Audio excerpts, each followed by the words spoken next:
A good topic to begin with is the very text there, the fear of the Lord. You don't hear people talking like that anymore. I was talking to a woman the other day on one of these social media things. She was most upset, because she said I was portraying God like some stern judge who punished people. And that's not right, because God loves everybody. Oh, God puts his arms around you and loves everybody. And I said to her, that seems like a very silly God, because why did he construct hell then? Who's in hell? What's it for?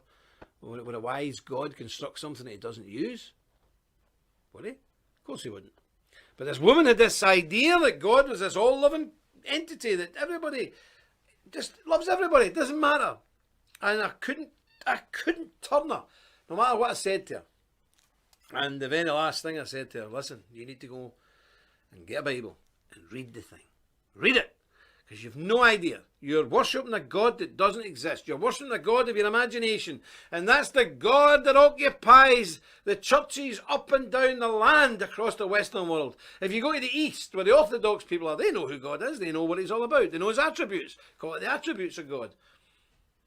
But in the West, oh, God's a 1967 San Francisco bead-wearing, caftan-wearing, sandaled, lovey-dovey hippie. That's not the God of the Bible. Is God love? Yes, he is love. But he's also judgment. He's also wrath. And we should fear him. But fear means different things. No, I'll show you. We describe this in Proverbs 1 verse 7. It's the beginning of wisdom, is the fear of God. Also, that's a fact. And if you want to go into Proverbs 9 verse 10, you'll also see it there.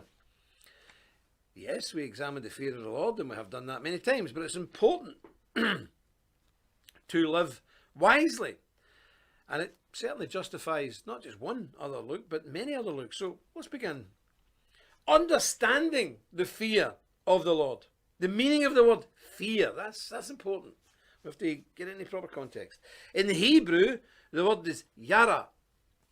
In the Old Testament, it has a threefold range of meanings. So I'm getting a wee bit technical now, but I don't like getting too technical, because who needs it? But it can mean three things, three kind of genres.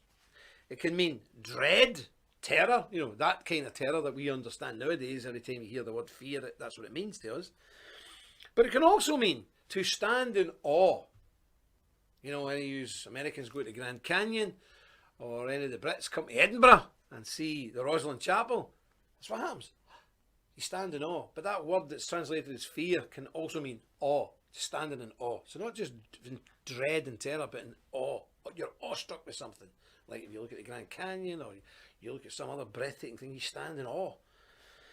Or even a beautiful sunset. And beloved, we all know there's very few things in the world that can compete with a beautiful sunset.